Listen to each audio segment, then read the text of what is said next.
guys, how you doing? Today's chapter is called Peter Picker. Oh dear, this looks disgusting, doesn't it? Peter Picker. He has stretched nostrils, wet fingers, and an ever-growing pile of snot.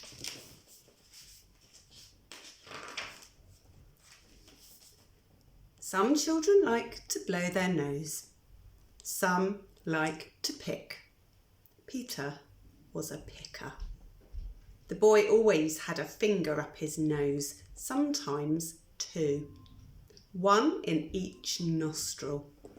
The buried treasure he was searching for was of purest green, snot. Here he is. Delightful.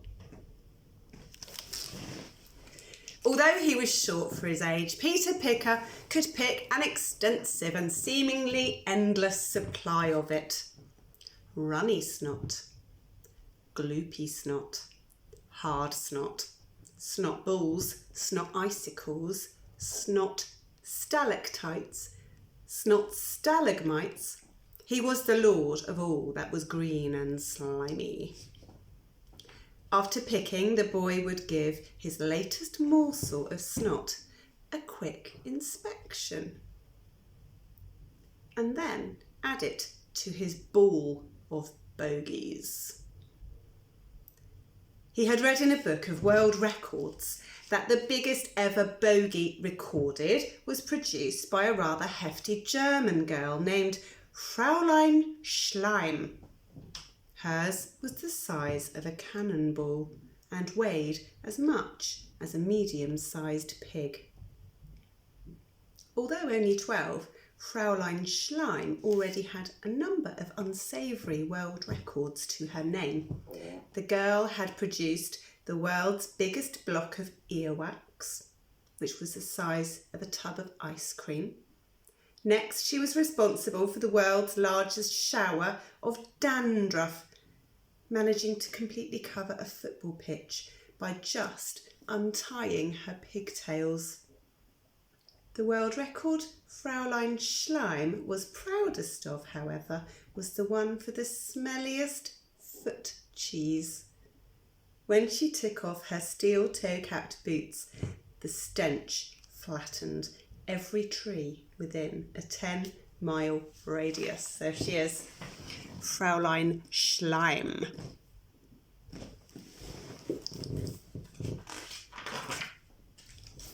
Propelled by the idea that he too could earn a place in the Book of World Records, Peter Picker set about attempting to smash his rival's effort.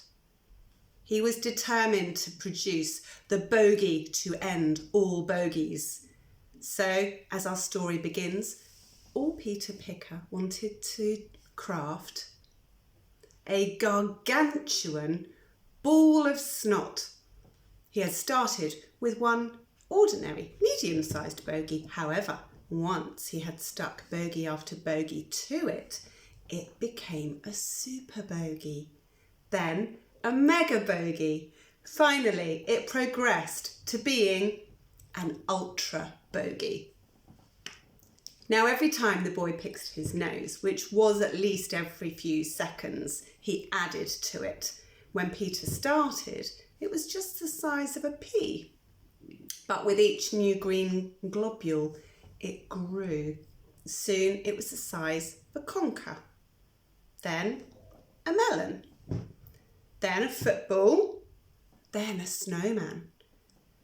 The boy became so focused on entering the record books that he often bunked off school so he could spend all day picking his nose. At first, Peter was able to carry this ball of snot around with him. When it became too big and heavy, the boy simply rolled it along the street. However, one morning on the way to school, Peter had accidentally run over his neighbour's cat, Ginger, and the poor creature had become embedded in the snot ball. Meow!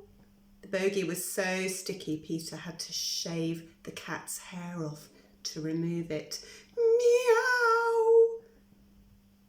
Now the boy kept the sphere of snot safe in his bedroom. By the time of this story, the sphere of snot, or snot sphere for short, was the size of an asteroid. It looked like it had come from outer space too. A kaleidoscope of greens. Light green, dark green, green green, not so green green.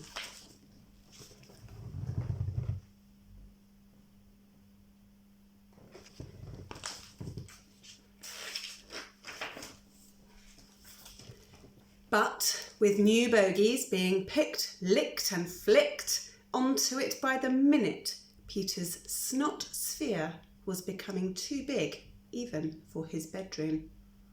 The boy's bed and wardrobe were crushed by the size and weight of this truly evil-looking ultra bogey. One morning, while rooting around in his nostril, Peter found a particularly large booger.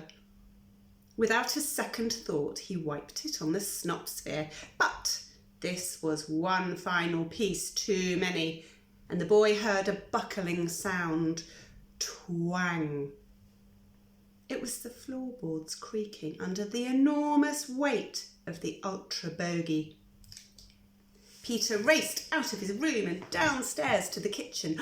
Looking up at the ceiling, he saw cracks shooting across it. Crack! Then, before Peter could pick his nose again, the snot sphere crashed down through the ceiling and landed next to him. Boom!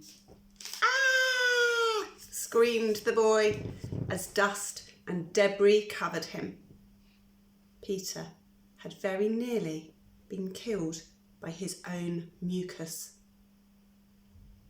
And it was on a roll now, literally, and heading straight for the boy. Peter dashed out of his house, but the snot sphere smashed through the front wall. Crash! Here it is.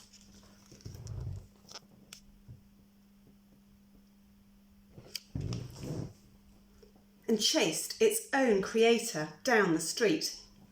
Peter's parents stared down from their bedroom window. Their mouths were wide open. But no sound came out. Such was their shock at the scene. Being made of compacted bogies, the snot sphere was incredibly sticky. As a result, it picked up everything in its path as it rolled. A little dog, an old lady who was walking said little dog, a bicycle, a boy riding said bicycle, a lawnmower, a gardener using said lawnmower.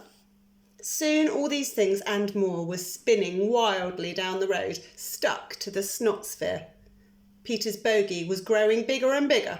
The bigger the bogey became, the faster it rolled. As Peter kept running and running and running away from it, the snot sphere picked up a post box and uprooted a tree. Even a car became stuck to it. When the ever-growing snot sphere rolled on top of a bus full of people and managed to glue itself to the roof, Peter really began to panic. As the people on the bus span around and around like visitors to some nightmarish snot-themed amusement park, the boy realised he was running for his life.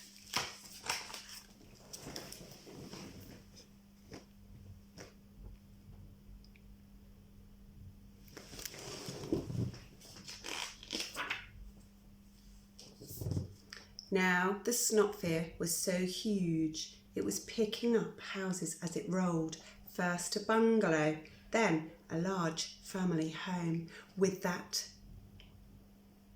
what with the house, the bungalow, the bus, the car, the tree, the postbox, the lawnmower, the gardener using the lawnmower, the bicycle, the boy riding the bicycle, the little dog, and of course, let's not forget the old lady. who was out walking her little dog, all stuck to it. The snot sphere was growing at a truly alarming rate.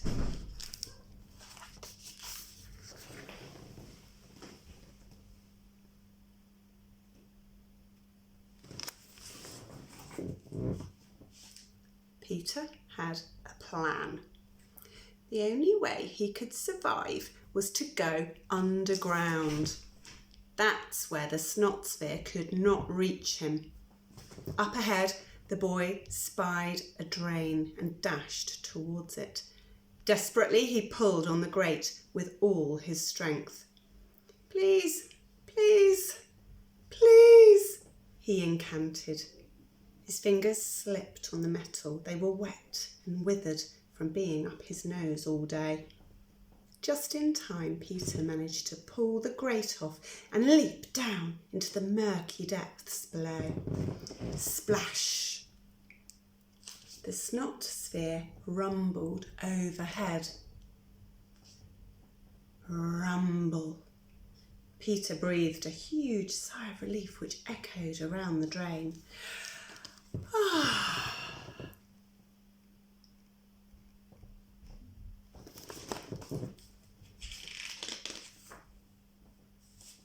When he felt it was safe again, the boy climbed back up to the surface, covered in grot from the drain. Peter watched as the giant snot sphere spun off into the distance, picking up everything in its path. A fire engine, a parade of shops, even a herd of cows who had been minding their own business, getting on with some quiet mooing. Seeing the mass destruction his creation had caused, Peter Picker decided it was probably best not to mention it to anyone that he was the creator of this snot-based ball of terror. With all that had happened, he was willing to let Fraulein Schlein retain the title for the world's biggest bogey. So Peter ambled down the road towards school. It was the first time he had attended in weeks. However, when Peter arrived at the school gates, he realised his school was in fact no longer there. There were just dark patches on the playground where the school buildings used to be. Peter's spinning ball of doom must have rolled ahead of him and sucked up all the school's buildings into it. All that could be seen was a pair of lone Wellington boots standing where the dining hall used to be. The boots had belonged to the fearsome dinner lady, Mrs. Slaughter. No doubt she and all the teachers had been plucked up by the mega bogey too. Peter smirked. Ha ha! At least now I don't have to go to school ever again, he chuckled, as he stood alone in the playground, feeling like the last man on earth. Then, just as he was about to turn round and head home, or at least what was left of his home, Peter heard a sound behind him. It was getting louder and louder by the moment. A rumbling sound, a thundering sound, a deafening sound. The ground was shaking beneath the boy's feet. Peter gulped in fear. He knew full well what it was. He could barely bring himself to turn round to face it, but he had to. Slowly he twisted his neck and saw that the great snot sphere must have rolled all the way round the earth and was now heading back, straight for him. By now it was the size of a moon and had picked up various landmarks on its epic journey. The Eiffel Tower, the Roman Colosseum, the Sydney Opera House, the Taj Mahal, St. Basil's Cathedral, an Egyptian pyramid, and the Houses of Parliament. All were sticking out of it like flakes in a Mr. Whippy ice cream. Buckingham Palace had been pulled out of the ground and rolled away too. It exposing Her Majesty the Queen, red-faced and sitting on the loo. Here, have a look. Can you see some of those famous places? Can you spot the Eiffel Tower, the Houses of Parliament, the Sydney Opera House?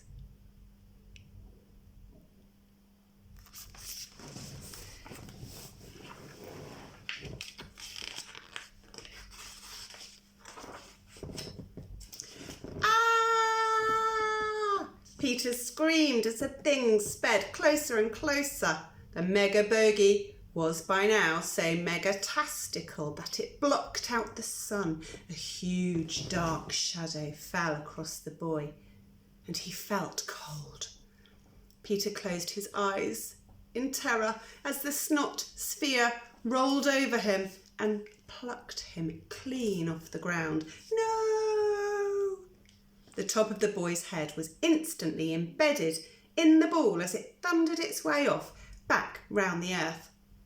But Her Majesty the Queen was so angry that everyone had seen her on the loo, so she ordered her palace guards to fire their cannon at the snot sphere. Fire at will! The cannonball zoomed towards the giant bogey.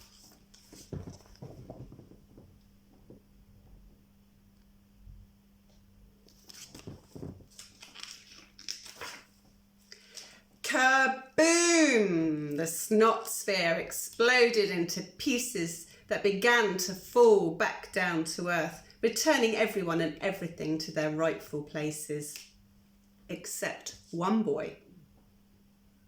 Peter was still stuck in a huge chunk of snot. This piece flew through the air, only to land on top of St. Paul's Cathedral.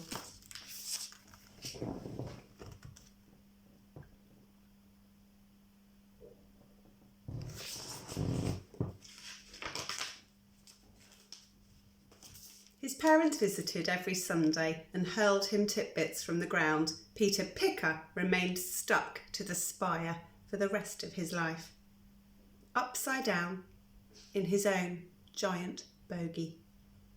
Which is, of course, what will happen to you if you pick your nose. Next time, have a blow.